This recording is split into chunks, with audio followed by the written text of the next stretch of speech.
Time travel సాధ్యమేనా? Time travel stories, science fiction సినిమాలు, చందమామ కథలు ఎవరికి ఇష్టం ఉండవో చెప్పండి. ఎందుకంటే అవి మనల్ని సరికొత్త ప్రపంచంలోకి తీసుకెళ్తాయి. అందుకే టైం ట్రావెల్ జానర్లో అప్పుడెప్పుడో 1991లో వచ్చిన ఆదిత్య 369 నుంచి 2022లో వచ్చిన బింబిసారా వరకు ప్రేక్షకులను ఇట్టే కట్టిపడేస్తున్నాయి. టైం ట్రావెల్ సినిమాలు చూసినప్పుడు మనం కూడా అలా కాలంలో వెనక్కో ముందుకో వెళ్తే ఎంత బాగుంటుందని అనుకోని వారుండరు కదా. సినిమాలో లాగానే కాలంలో ప్రయాణించే టైం మిషన్ తయారు చేసేందుకు ప్రయత్నిస్తున్న శాస్త్రవేత్తలు ఉన్నారండోయ్. అయితే నిజానికి సినిమాల్లో చూపించినట్టు మనిషి టైం ట్రావెల్ చేయగలడా? ఇప్పటి వరకు అలా చేసిన వాళ్ళు ఎవరైనా ఉన్నారో చూసేద్దాం పదండి మరి. టైం ట్రావెల్ ఈ కాన్సెప్ట్ ఇప్పుడు పుట్టింది కాదు, మన పురాణాల్లోనూ ఉంది. వాటి ప్రకారం త్రేతాయుగంలో దేవలోకంపై రాక్షసులు దండెత్తగా దేవేంద్రుడు ఇతర లోకాల సహాయం కోరాడు. అప్పుడు భూలోకంలోని ముచికుందుడనే రాజు దేవలోకంలోకి టైం ట్రావెల్ చేసి అక్కడ కొన్నేళ్ల పాటు రాక్షసులతో పోరాడి దేవతలను గెలిపిస్తాడు. యుద్ధం ముగిశాక ముచుకుందుడు తాను తిరిగి భూలోకానికి వెళ్లి కుటుంబాన్ని కలవాలనుకుంటాడు. దానికి ఇంద్రుడు, నువ్వు ఇక్కడ యుద్ధం చేసింది కొన్నాళ్లే, కానీ అది భూలోకంలో కొన్ని లక్షల సంవత్సరాలకు సమానం, కాబట్టి అక్కడ నీకంటూ ఎవరూ లేరు అంటాడు. అంటే అప్పట్లో టైం ట్రావెల్ అనేది ఉన్నదన్నమాట. కానీ ఇప్పటి కాలంలో టైం ట్రావెల్ చేసినట్టు ఎలాంటి సాంకేతిక ఆధారాలు లేవు. అయితే చాలా మంది మేము టైం ట్రావెల్ చేశామని చెబుతూ ఉంటారు, కానీ దానిలో నిజమెంతో తెలియదు. అలాగే చరిత్రలో జరిగిన కొన్ని సంఘటనలు టైం ట్రావెల్ కాన్సెప్ట్ నిజంగానే ఉందేమో అన్న అనుమానాలు రేకెత్తిస్తుంటాయి. అలాంటి ఘటన 1911లో జరిగింది. 1911లో ఇటలీ 3 బోగీల కొత్త మోడల్ ట్రైన్ను తయారు చేసింది. ఆ ట్రైన్ ఫస్ట్ రైడ్లో 106 మంది ప్రయాణికులతో రోమ్ నగరం నుంచి బయలుదేరింది. మార్గంలో ఓ సొరంగంలోకి వెళ్లిన ఆ ట్రైన్ జాడలేదు. ఆ ట్రైన్ మరో స్టేషన్కి చేరుకోలేదు.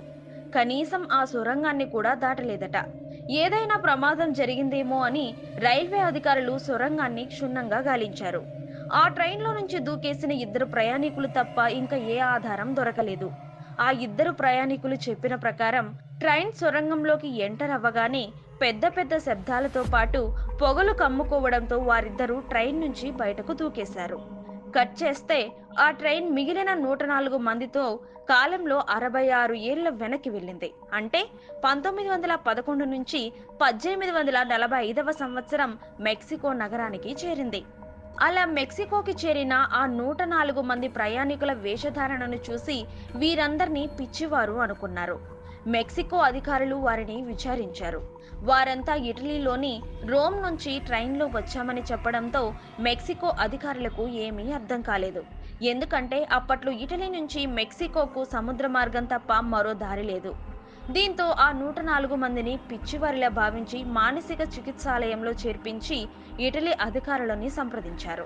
అయితే అది 1845వ సంవత్సరం కావడం వల్ల అప్పటికి 1911 ట్రైన్ మిస్సింగ్ ఘటన ఇటలీలో చోటు చేసుకోలేదు. దీంతో మెక్సికో అధికారులు 104 మందిని మరోసారి విచారించారు. అయితే ఓ వ్యక్తి వద్ద ఉన్న సిగార్ పెట్టెపై 1907వ సంవత్సరం అని ప్రింట్ అయి ఉండడంతో అందరూ షాక్ అయ్యారు. ఇక 1911 నుంచి ఆ ట్రైన్ కోసం వెతుకుతున్న ఇటలీ అధికారులకు 1926లో గతంలో 1845లోనే మెక్సికోలో 104 మంది కాలంలో వెనక్కి వెళ్లారని ఓ రిపోర్టు కనిపించడంతో అంతా ఆశ్చర్యపోయారు. ఇదంతా ఎలా జరిగింది అనేది ఇప్పటికీ అంతుచిక్కని చిక్కుముడిగానే మిగిలిపోయింది. అయితే ఇవన్నీ అనుకోకుండా జరిగినవే, కానీ ఉద్దేశ ప్రకారం కాలంలో ప్రయాణించవచ్చా అంటే శాస్త్రవేత్తల నుంచి భిన్నాభిప్రాయాలు వ్యక్తమవుతున్నాయి. ఇప్పటి వరకు ఏ శాస్త్రవేత్త కూడా కాలంతో ప్రయాణించే ప్రక్రియను కనుగొనలేదు. కానీ చాలా మంది అభిప్రాయం ప్రకారం కాంతి కంటే వేగంగా మనం ప్రయాణిస్తే కాలం కుచించుకుపోతుంది. అప్పుడు మనం కాలాన్ని అధిగమించగలమని కొందరు శాస్త్రవేత్తల అంచనా. అందుకే నిత్యం అనేక ప్రయోగాలు చేస్తూనే ఉన్నారు. ఈ క్రమంలోనే రష్యా ఓ ప్రాజెక్టు చేపట్టింది. అదే టెలిపోర్టేషన్. దీనిలో మనుషుల్ని కాంతి రూపంలోకి మార్చుతారు. మనిషిలోని అణువులన్నింటినీ వేరు చేసి వాటిని విశ్వంలోని మరో అనుకూల ప్రాంతానికి చేరవేస్తారు. అక్కడ తిరిగి ఆ అణువులన్నీ కలిసి మానవ రూపం ఏర్పడుతుంది. నిజానికి ఇదో ప్రమాదకర ప్రాజెక్టు అని చెప్పవచ్చు. ఏది ఏమైనప్పటికీ టైం ట్రావెల్‌లో కాంతి వేగాన్ని అందుకోవడమే అసలు సమస్య. సో, టైం ట్రావెల్ అనేది ప్రస్తుతం ఓ పాజిటివ్ ఐడియా మాత్రమే. అది సాధ్యమా? కాదా? అన్నది కాలమే నిర్ణయిస్తుంది. టైం ట్రావెల్‌పై పరిశోధనలు, ప్రయోగాలు మాత్రం జరుగుతూనే ఉన్నాయి.